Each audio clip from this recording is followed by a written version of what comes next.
அமிர்தீஸ்வரிய நமக. ஓம் நம சிவாயா. அம்மாவுடைய திருப்பாதங்களை தொட்டு வணங்கிட்டு இன்னைக்கு பதிவை ஸ்டார்ட் பண்ணலாம். நாம இன்னைக்கு வீடியோல இல்லறத்தார்க்கு இன்னொரு அப்படிங்கிற புத்தகத்துடைய ஒட்டுமொத்த ரீகால் தான் பார்க்க போறோம். இதுக்கு முன்னாடி வீடியோல அம்மா இந்த புக்ல இருக்கக்கூடிய இம்பார்ட்டன்ட் பாயிண்ட்ஸ் சொல்லியிருந்தாங்க. நாம இன்னைக்கு புக்கை மொத்தமா ரீகால் பண்ண போறோம். ஏன்னா இல்லறத்தார்க்கு இன்னொரு அப்படிங்கிற இந்த புத்தகம் வந்து பாத்தீங்கன்னா அம்மா உலக வாழ்க்கையில இருக்க நாம எப்படி வாழணும்னு சொல்லி ஒவ்வொரு ஸ்டெப்பாக என்ன சொல் நூக் அண்ட் கார்னர் வந்து சொல்லி கொடுத்துருக்காங்க இல்லையா. ஸோ அதனால் மொத்தமாக ஒரு டைம் ரீகால் வீடியோ போட்டால் நல்லாயிருக்கும்னு தோணுச்சு. இதில் பெருசாக எக்ஸ்பிளைன் பண்ணியிருக்க மாட்டேன், பாயிண்ட்ஸ் மட்டும்தான் சொல்லியிருப்பேன். உங்களுக்கு எக்ஸ்பிளனேஷன் வேணும் அப்படின்னா முன்னாடி இருக்க தனித்தனியாக வீடியோஸ் போட்டிருக்கோம் இல்லையா, ஸோ அதில் போயிட்டு பார்த்துக்கலாம். இதில் பாயிண்ட்ஸ் மட்டும் என்னெல்லாம் வந்து அம்மா சொல்லியிருக்காங்கன்னு பாயிண்ட் பை பாயிண்ட்டாக பார்க்க போகிறோம். ஓகேங்களா? ஸோ ஃபஸ்ட்டு எடுத்த உடனே அம்மா என்ன சொன்னாங்கன்னா, குழந்தைகளே, வாழ்க்கையின் பாரங்கள் அனைத்தையும் ஆண்டவனிடம் ஒப்படைத்து அர்ப்பண மனப்பான்மையுடன் வாழ வேண்டும். அப்படி வாழ்பவர்களுக்கு கவலை இருக்காது. கடவுள் நம்மை எப்போதும் காத்தருள்வார். இதுதான் அம்மா ஃபர்ஸ்ட் சொன்னாங்க.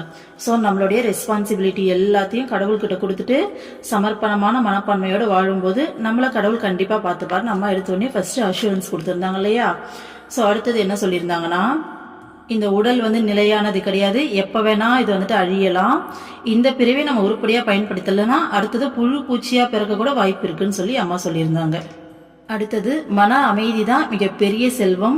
வெளியில இருக்க பொருள் செல்வத்தால நமக்கு மன அமைதி கிடைக்கும்னு நினைக்காதீங்க. பொருள் செல்வம் இருக்க பல பேர் வந்து பார்த்தீங்கன்னா சூசைட் பண்ணி சாகிறது கூட நம்ம பார்த்துருக்கோம். ஸோ நம்மளுடைய உண்மையான செல்வம் மன அமைதி தான். அது வந்து பார்த்தீங்கன்னா ஆன்மீக கல்வியில் கிடைக்குது. ஸோ அந்த ஆன்மீக கல்வியை நம்ம கற்றுக்கிறது தான் வந்து பார்த்தீங்கன்னா வாழ்க்கையில் செய்ய வேண்டிய முதல் வேலை அப்படின்னு அம்மா சொல்லியிருந்தாங்க. ஆன்மீக கல்வி தான் ஃபஸ்ட்டு நம்ம கற்றுக்கணும் அப்படின்னு சொல்லி அம்மா சொல்லியிருந்தாங்க.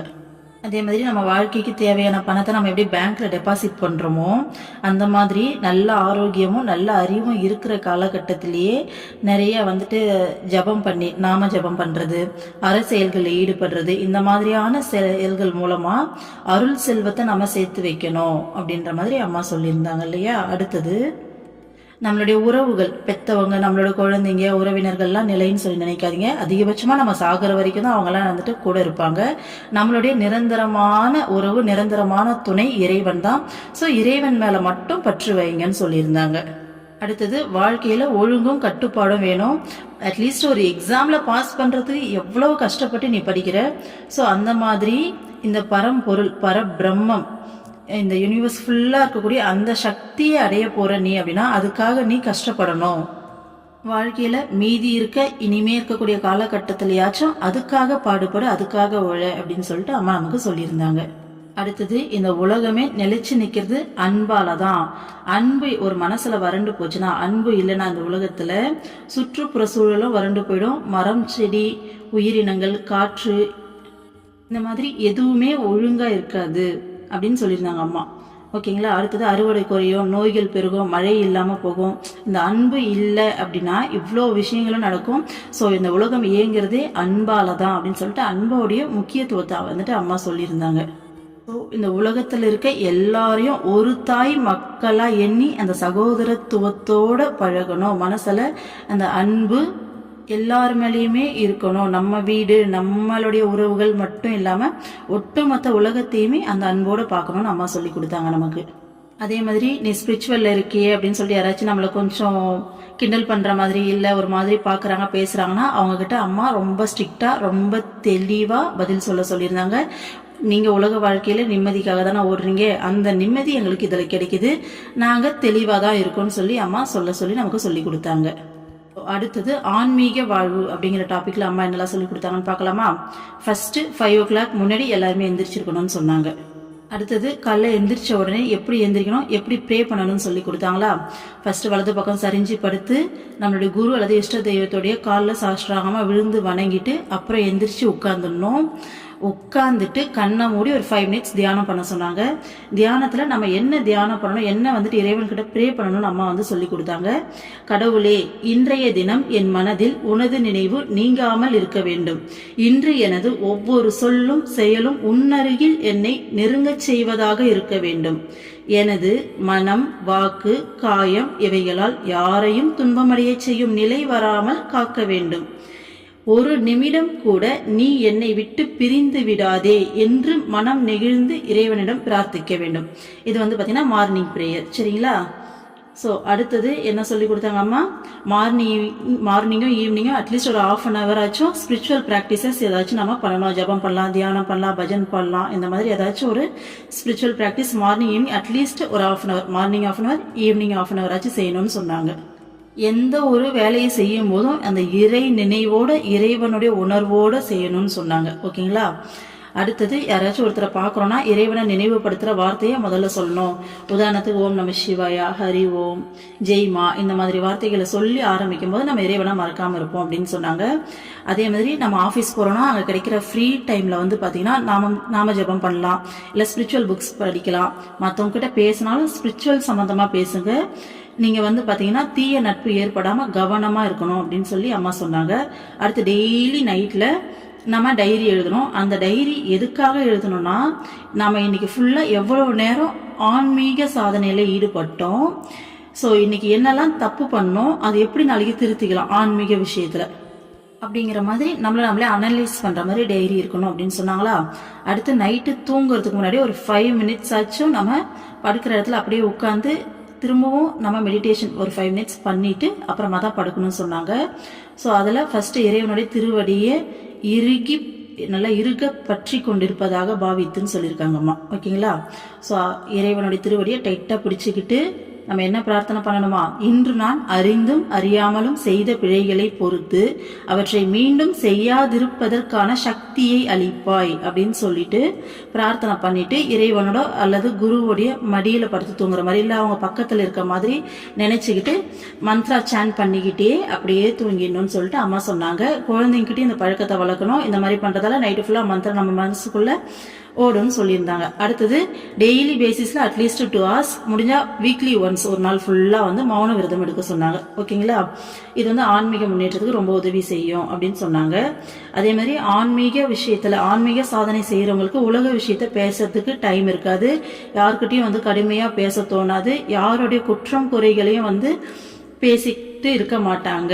அப்படி பேசிக்கிட்டு இருந்தா, மற்றவங்களுடைய குற்றம் குறைய பேசிக்கிட்டு இருந்தா எப்பயுமே அவங்களுக்கு ஆன்மீக முன்னேற்றம் கிடைக்காதுன்னு அம்மா சொல்லியிருந்தாங்க. ஓகேங்களா. ஸோ இது ஒரு விஷயம் மட்டும் எக்ஸ்பிளைன் பண்ணிடுறேன்.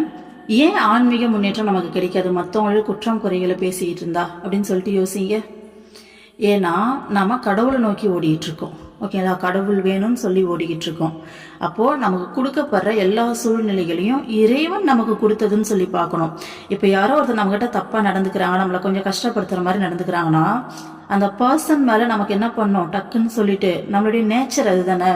ஸோ யாரா இருந்தாலும் அப்படிதான் தோணும். டக்குன்னு என்ன தோணும், அவங்க மேல கோவம் வரும். நம்மளை இப்படி பண்ணிட்டாங்களே, நாம என்ன செஞ்சோம், நம்ம மேல என்ன தப்பு இருக்கு, எதுக்கு இப்படி பண்ணாங்க, அவங்களுக்கு என்ன பிரச்சனை, ஏன் நம்மளை இந்த மாதிரிலாம் ஹர்ட் பண்றாங்க இப்படின்னு சொல்லிட்டு நிறைய தோணிக்கிட்டே இருக்கும் இல்லையா. அப்ப நம்ம என்ன பண்ணிடுறோம், ஆட்டோமேட்டிக்கா அவங்கள பத்தி யோசிக்க ஆரம்பிச்சிடுறோமா. ஸோ இந்த நேரத்தில் நம்ம இறைவனை விட்டு விலகுறோம். நம்ம மனசு வந்து பார்த்தீங்கன்னா அலைப்பாய ஆரம்பிக்குது. நிறைய தேவையில்லாத எண்ணங்களால் குவிஞ்சு நம்ம மைண்ட் ரொம்ப வந்துட்டு டிஸ்ட்ராக்ட் ஆகுதா. ஸோ இந்த டைம்ல என்ன பண்ணணும்னா, இந்த சூழ்நிலையை இறைவன் தான் கொடுத்துருக்காரு, அந்த பர்சனை இறைவன் தான் ஆக்டிவேட் பண்ணி இந்த மாதிரி பேச வச்சிருக்காங்கன்னு சொல்லி நம்ம கான்சென்ட்ரேஷனை இறைவன்கிட்டே கொண்டு போகலாம். அப்போ இந்த மாதிரி நினைக்கும் போது நம்ம என்ன செய்வோம், நம்மளுடைய கடவுள்கிட்ட போய் அல்லது குரு கிட்ட போயிட்டு கேட்போம், ஏன் இப்படி பண்ணீங்க. அவங்க கிட்ட கேட்கலாம், என்ன வேணாலும் கேட்கலாம், என்ன வேணாலும் பேசலாம். ஓகேங்களா. நமக்கு முழு உரிமை இருக்கு. ஏன்னா அந்த டைம்ல அவன் இறைவனை மறக்கல. ஸோ அவங்க கிட்ட போயிட்டு நம்ம ஆர்கியூ பண்ணலாம். ஓகேங்களா. ஏன் அப்படி பண்ணீங்க அப்படின்னு சொல்லிட்டு ஒரு கட்டத்துக்கு மேலே சரி ஓகே, ஏதாச்சும் கர்மா கழிக்கணுமா, இல்லை ஏதாச்சும் எனக்கு அனுபவம் கொடுக்கறதுக்காக இதை பண்ணீங்களா, என்ன வேணா பேசலாம். ஸோ இந்த மாதிரி இறைவன் கூட உட்காந்து பேசும்போது நம்ம இறைவனையும் மறக்காம இருப்போம். அட் த சேம் டைம் அந்த பர்சனை பத்தின நினைவும் நமக்கு இருக்காது. நீங்க யோசிக்கலாம், இப்படி பண்ணா அந்த பர்சன் நம்மளை மிஸ்யூஸ் பண்ணிடுவா மாட்டாங்களா அப்படின்னுட்டு. உண்மையை சொல்லணும்னா கடவுளை தாண்டி இங்கே எதுவுமே நடக்காது. அதுவும் நம்மளாம் குரு கையில் இருக்கிறதால அம்மாவை தாண்டி ஒரு தூசு துரும்பு கூட உங்களை தொட முடியாது. ஓகேங்களா. ஒரு சூழ்நிலை வருதுன்னா பக்கா அம்மாவுடைய பிளான் அது. ஒரு பர்சன் நம்மக்கிட்ட வராங்கன்னா அவங்க என்ன நினைக்கணும்னு உட்பட அம்மா தான் நினைக்க வைப்பாங்க. அதனால யார் மேலேயும் நம்ம கவனத்தை செலுத்தணுன்ற அவசியமே கிடையாது. எல்லா சூழ்நிலைகள்லையும் இறைவன் மேலதான் கவனத்தை செலுத்தணும். அப்படி செலுத்திட்டு ஓடிட்டோம்னா நமக்கு அடுத்த ஸ்டேஜ்னு சொல்லிட்டு ஆன்மீக முன்னேற்றம் கிடைக்கும். ஓகேங்களா. அதை விட்டுட்டு மற்ற பர்சன்ஸ் மேலே கான்சென்ட்ரேட் பண்ணோன்னா நம்ம ஒரு ஸ்டெப் பேக் போகிற மாதிரி, கீழே இறங்குற மாதிரி. ஓகேங்களா. அடுத்தது மகான்களையும் துறவிகளையும் மதிக்கணும்னு சொல்லியிருந்தாங்க. அவங்கள பற்றி யார்கிட்டையும் போயிட்டு புறம் கூறக்கூடாது அப்படின்னு சொல்லி அம்மா சொல்லியிருந்தாங்க. காசிப் பேசக்கூடாது அப்படின்ட்டு. டெய்லி கொஞ்ச நேரமாச்சு ஸ்பிரிச்சுவல் புக்ஸ் படிக்கணும். ஸோ மகான்களுடைய வாழ்க்கை வரலாறு உபதேசங்களை படிக்கிறது மனசில் வைராகியம் வளர்கிறதுக்கும் தத்துவங்களை ஈஸியாக புரிஞ்சுக்கிறதுக்கும் நமக்கு உதவியாக இருக்கும் அப்படின்னு அம்மா சொல்லியிருந்தாங்க. ஸோ நம்மளோட நன்மைக்காக மட்டும் இல்லாமல் மற்றவங்களோட நன்மைக்காகவும் நம்ம பிரார்த்தனை பண்ணணும்னு அம்மா சொல்லி கொடுத்துருந்தாங்க. அடுத்தது பொய் பேசக்கூடாதுன்னு சொன்னாங்க. நம்மளுடைய உள்ளம் தான் கோவில், அங்கே இறைவனை பிரதிஷ்டை பண்ணணும்னு சொல்லி கொடுத்துருந்தாங்க. டிவி ரேடியோ அப்படிங்கிற மாதிரியான இந்த விஷயத்தெல்லாம் அதிகமாக பார்க்குறத அவாய்ட் பண்ணணும், தேவையில்லாமல் பார்க்குறத அவாய்ட் பண்ணணும்னு அம்மா சொன்னாங்க. அடுத்தது மன அமைதி தான் நமக்கு தேவை, அது மனக்கட்டுப்பாடால் தான் அடைய முடியும்னு சொல்லி அம்மா சொல்லி கொடுத்தாங்க. அதே மாதிரி கோபம் ஒரு சாதகனுடைய எதிரி அப்படின்னு சொன்னாங்க. கோபம் வரும்போது நம்ம உடம்புல இருக்கிற ஒவ்வொரு இந்த முடி இருக்குல்லையே, நம்ம உடம்பு ஃபுல்லாக முடி இருக்குல்லையே, அந்த ஒவ்வொரு ரோம துவாரத்தின் வழியாகவும் சக்தி நஷ்டமாகுது அப்படின்னு சொல்லியிருந்தாங்க. ரொம்ப இம்பார்ட்டன்ட் பாயிண்ட் இருந்தாலும் ஃபுல்லாகவே படிக்கிறாங்க, கேளுங்க. சினம் ஏற்படும் நேரங்களில் நாமவே நம்மை கட்டுப்படுத்தி மனதை வெல்ல வேண்டும். மனம் தவறான நடவடிக்கையில் ஈடுபட தூண்டினால் முடியாது என்று உறுதியுடன் மறுக்க வேண்டும். தனிமையில் இருந்து இறை நாமத்தை ஜபிக்க வேண்டும். மனம் தானாகவே அடங்கிவிடும். ஓகேங்களா? ஸோ கோபத்தை எப்படி கட்டுப்படுத்தணும்னு அம்மா சொல்லி கொடுத்துருந்தாங்க. அடுத்தது திருமணமாகாத ஆண்கள் பெண்கள் இருந்தீங்க அப்படின்னா பிரம்மச்சரியம் பிடிச்சு வாழும்போது உங்களுடைய வீரியம் நஷ்டமாகாமல் அந்த ஆன்மீக சக்தி உங்களுக்குள்ள அதிகமாகும் அப்படின்னு சொல்லிட்டு அம்மா சொல்லியிருந்தாங்க.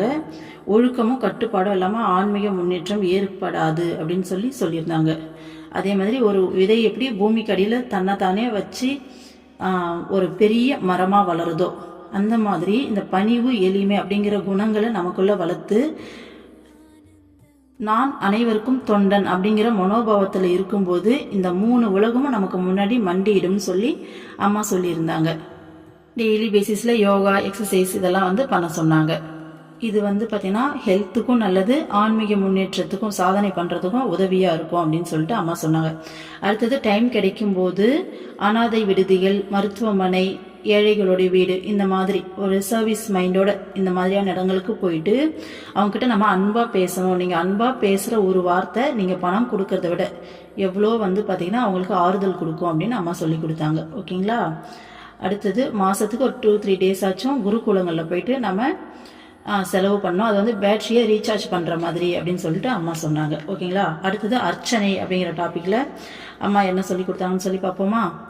டெய்லி காலையில் குளிச்சுட்டு அர்ச்சனை செய்யணும்னு சொன்னாங்க. குளிக்க முடியாத சூழ்நிலையாக இருந்தால் கை கால் முகத்தை கழுவிட்டு கூட பண்ணலாம் அப்படின்னு சொன்னாங்க. ஆனால் எந்த காரணத்தை சொல்லியும் அர்ச்சனை நிறுத்தக்கூடாதுன்னு சொன்னாங்க. அதே மாதிரி லேடிஸ்க்கு பீரியட்ஸ் டைமாக இருந்தால் மனசில் கெட்ட எண்ணங்கள் அதிகமாகும். அதனால் மந்திர ஜபம் பார்த்தீங்கன்னா கண்டிப்பாக செய்யணும், ரொம்ப ரொம்ப அவசியம் அப்படின்னு சொன்னாங்க. ஓகேங்களா? அடுத்தது நம்ம மந்த்ரா சான் பண்ணலாம், லலிதா சகஸ்ரநாமம் கூட படிக்கலாம் அப்படின்னு அம்மா சொல்லியிருந்தாங்க. தேவி நம்மளுடைய இதயத்தோட மொழியை தான் கேட்குறாங்களே தவிர உடல் சுத்தத்தை பார்க்கல. அதனால தாராளமாக அம்மா லலிதா சகஸ்ரநாமம் அர்ச்சனை பண்ணலான்னு சொல்லி அம்மா சொன்னாங்க. ஓகேங்களா? அடுத்தது லலிதா சகஸ்ரநாமம் அர்ச்சனை பண்ணும்போது நமக்கு தூக்கம் வர மாதிரி இருந்தால் எந்திரிச்சு நின்று பண்ணுங்க அப்படின்ற மாதிரி அம்மா நமக்கு சொல்லி கொடுத்தாங்க. அடுத்தது அம்மா இதில் ஒரு பாயிண்ட் சொல்லியிருந்தாங்க. நம்ம இந்த அர்ச்சனை பண்ணும்போது நம்மளுடைய இஷ்ட தெய்வத்துடைய சூட்சுமமான சாநித்தியம் அந்த இடத்துல இருக்கும் அப்படின்னு சொல்லியிருந்தாங்க. இது நிறைய பேர் எங்கிட்ட கேட்டிருந்தாங்க. இது அப்படியே சொல்லிட்டு போயிட்டீங்க அப்படின்னா என்ன, சூட்சுமமான சாநித்தியம்னா என்னன்னு சொல்லி எங்கிட்ட கேட்டாங்க. ஓகேங்களா? இறைவனுடைய சூட்சுமமான சாநித்தியம் என்னன்னா, கடவுள் அங்கே உருவமாக நேராக ஃபிசிக்கலாக நம்ம முன்னாடி காட்சி அளிக்கலை அப்படின்னாலும் இன்விசிபிளா கடவுள் அங்க இருப்பார், கண்டிப்பா இருக்கார் அப்படின்னு அம்மா சொல்றாங்க. நம்ம கண்ணுக்கு தெரியாம இறைவன் அருவமா அங்க இருக்காரு அப்படின்னு அம்மா சொல்றாங்க. ஓகேங்களா? அதுதான் இதுக்கு அர்த்தம். சூட்சமமான சாநித்தியம்னா இறைவன் கண்ணுக்கு தெரியாம அருவமா இன்விசிபிளா அங்க இருக்கார் அப்படிங்கறதுதான் அதுக்கு அர்த்தம். நம்ம அர்ச்சனை செய்யும் போது இறைவன் நம்மளுடைய அர்ச்சனைக்காக டெய்லி அங்க நம்ம கண்ணுக்கு தெரியாம அங்க உட்கார்ந்து நம்மளுடைய அர்ச்சனையை ஏத்துக்கிறார், அங்க இருக்காருன்னு அம்மா சொல்றாங்க. ஓகேங்களா? அதனால அர்ச்சனை நடுவில் ஏஞ்சி போறது இல்ல மற்ற விஷயங்களை பேசுறது இதெல்லாம் பண்ணக்கூடாது. உங்களுடைய அர்ச்சனையை அங்க இறைவன் உட்கார்ந்து ஏத்துக்கிட்டு இருக்காருன்னு சொல்லிட்டு அம்மா சொல்றாங்க. ஓகேங்களா? அடுத்தது லலிதா சகஸ்ர நாமாவளி அர்ச்சனையை செய்யறதுக்கு முன்னாடி ஃபஸ்ட்டு பிராணாயாமம் செய்ய சொன்னாங்க. அப்போ மனசு வந்து கட்டுப்படும் அப்படின்னு சொல்லிட்டு பிராணாயாமம் முடிச்சுட்டு அதுக்கப்புறம் ஒரு 5 மினிட்ஸ் கண்ணை மூடி தியானம் பண்ண சொன்னாங்க.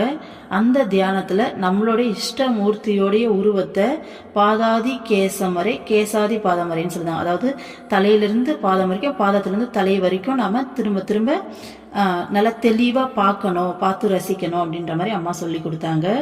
அடுத்தது நமக்கு முன்னாடி ஒரு பீடம் இருக்கிறதாவும், ஓகேங்களா, பீடம்னா என்னன்னா இறைவன் உட்கார்றதுக்கான, சிலையா இருந்தால் சிலையை உட்கார வைக்கிறது, அல்லது நம்ம உருவமாக நினைக்கிறோமா அவங்க உட்கார்றதுக்கான ஒரு ஆசனம், ஓகேங்களா, இருக்கிறதாவும், அதில் நம்மளுடைய இதயத்திலிருந்து நம்மளுடைய இஷ்டமூர்த்தியை எடுத்து அதில் வந்துட்டு பிரதிஷ்டை செய்யணும் அப்படின்னு அம்மா சொல்லியிருந்தாங்க. பிரதிஷ்டைனா அதாவது அதில் உட்கார வைக்கணும், ஓகேங்களா. நம்ம இதயத்திலேருந்து இறைவனை பகவானை எடுத்து அதில் வந்துட்டு உட்கார வைக்கணும், ஓகேங்களா. உட்கார வச்சுட்டு நம்ம சொல்கிற ஒவ்வொரு நாமாவளிக்கும் அவருடைய பாதத்தில் பூஜை செய்யறதா, அந்த பூவை தூவி அர்ச்சனை பண்ணுறதா நம்ம கற்பனை பண்ணிக்கணும். பூ இல்லைன்னா நல்லா பச்சரிசி வந்து கழுவி அலசி காய வச்சுட்டு முனை உடையாத பச்சரிசியாக இருக்கணும்னு சொல்லியிருந்தாங்க அம்மா. அதில் மஞ்சள் பொடியை கலந்து அதை வந்து அச்சதியாக வந்துட்டு இறைவனுடைய திருப்பாதங்களில் அர்ச்சனை செய்யலாம் அப்படின்னு சொல்லி அம்மா சொல்லி கொடுத்தாங்க. ஸோ லலிதா சகஸ்ரநாமம் அப்படிங்கிறது தேவியோடது தானே அப்படின்னு சொல்லி நினைக்கக்கூடாது.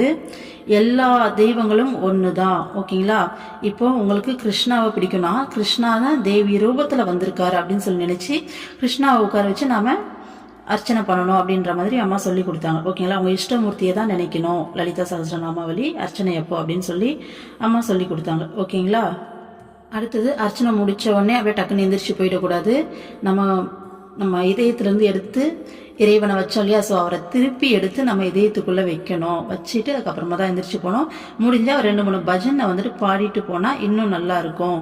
அதே மாதிரி கொஞ்ச நேரம் அமைதியாக உட்காந்துட்டு இருந்தா அந்த எனர்ஜி நமக்கு இன்னும் கொஞ்சம் நிறையா கிடைக்கும், நல்லா பாஸ் ஆகும்னு சொல்லி அம்மா சொல்லியிருந்தாங்க. இந்த லலிதா சகஸ்ரநாமத்துடைய பயன் அம்மா சொல்லியிருக்காங்க, அதை அப்படியே படிக்கிறேன் கேளுங்க. தினமும் தவறாமல் பக்தியுடன் சகஸ்ரநாம அர்ச்சனை செய்தால் ஆன்மீக முன்னேற்றம் ஏற்படும். தினமும் லலிதா சகஸ்ரநாம அர்ச்சனை செய்யும் வீட்டில் உணவு, உடை போன்றவைக்கு ஒரு பொழுதும் குறைவு ஏற்படாது அப்படின்னு சொல்லி அம்மா சொல்லியிருக்காங்க, சரிங்களா. அடுத்தது ஜபம் அப்படிங்கிற டாபிக்ல என்னெல்லாம் சொல்லியிருக்காங்கன்னு சொல்லி பார்க்கலாமா.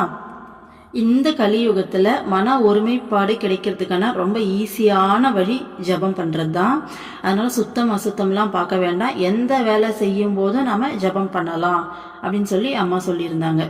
மந்திர ஜபம் ஒரு நிமிஷம் கூட நிற்கக்கூடாது, கண்டினியூஸாக நடந்துக்கிட்டே இருக்கணும் அப்படின்னு சொன்னாங்க. ஸ்டார்டிங்கில் வாய் அசைச்சு லைட்டாக மீன் மாதிரி வாய் அசைச்சு பண்ணலாம், போக போக உள்ளுக்குள்ளே அது நடக்க ஆரம்பிச்சிடும், ப்ராக்டிஸ் வந்துடும் சொல்லி அம்மா சொன்னாங்க. அடுத்தது இன்னைக்கு காலகட்டத்தில் நிறைய நோய்களுக்கு காரணம் அந்த மனசு அமைதி இல்லாமல் இருக்கிறது தான். ஆனால் இந்த மந்திர ஜபம் பண்ண அந்த மனசு ஒருமுகப்படும் இல்லையா.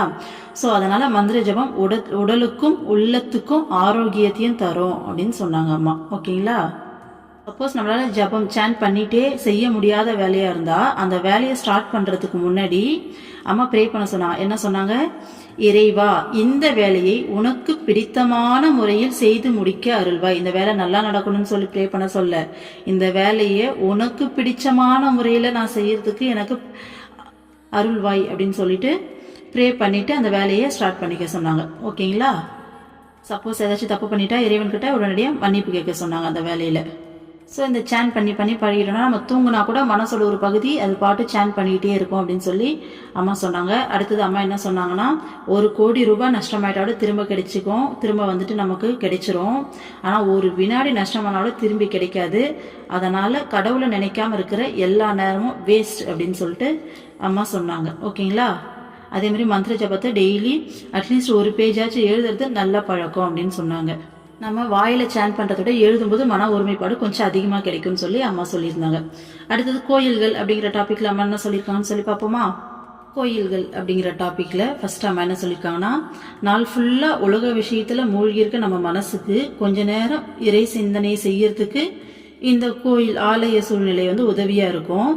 ஆனா நம்ம சாகிற வரைக்கும் இந்த கோயில் வழிபாட்டில் சிக்கிக்க கூடாதுன்னு சொல்லியிருக்காங்க. ஏன்னா இறைவனை நம்மளுடைய இதயத்தில் பிரதிஷ்டை பண்ணணும், ஓகேங்களா. நம்மளுடைய இதயத்தில் எழுந்தருளை செய்யணும் அப்படின்னு சொல்லி அம்மா சொல்லியிருக்காங்க. இதை செய்யாமல் நீ வாழ்க்கை ஃபுல்லாக கோவிலுக்கு போனாலும் எந்த பிரயோஜனமும் கிடையாது.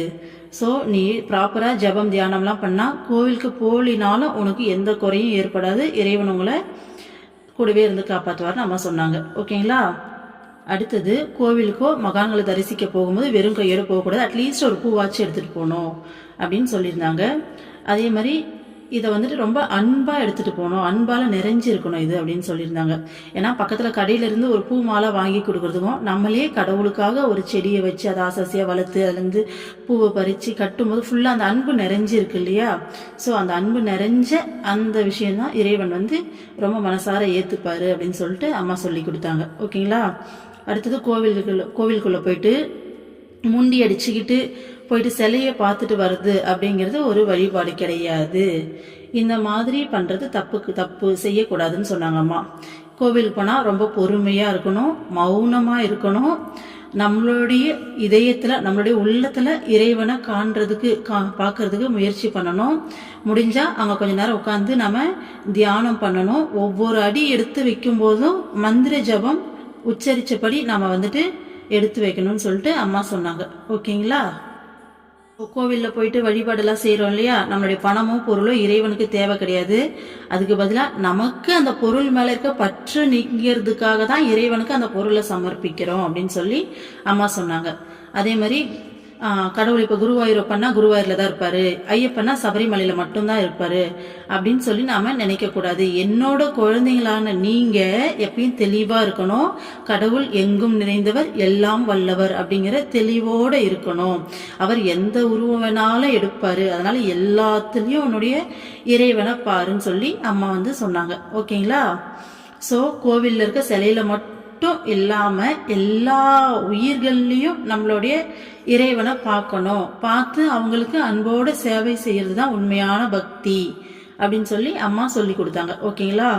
அடுத்தது எல்லா இறைவன்லையும் நம்மளோட இஷ்டமூர்த்தியை பார்க்கணும். உதாரணத்துக்கு இப்போ கிருஷ்ணர் தான் உங்களுடைய இஷ்டமூர்த்தினா சிவன் கோவில் போனாலும் தேவி கோவிலில் போனாலும் எங்கே போனாலும் சிவனை பார்த்தாலும் சரி, தேவியை பார்த்தாலும் சரி, இல்லை முருகரை பார்த்தாலும் சரி, எல்லாரையும் கிருஷ்ணராகவே பார்க்கணும். அதே மாதிரி உங்கள் இஷ்ட தெய்வம் என்னவோ அந்த இஷ்ட தெய்வமாகவே எங்கே போனாலும் எல்லா சாமியும் உங்கள் இஷ்ட தெய்வமாகவே பார்க்கணும்னு சொல்லி அம்மா சொல்லி கொடுத்தாங்க. ஓகேங்களா.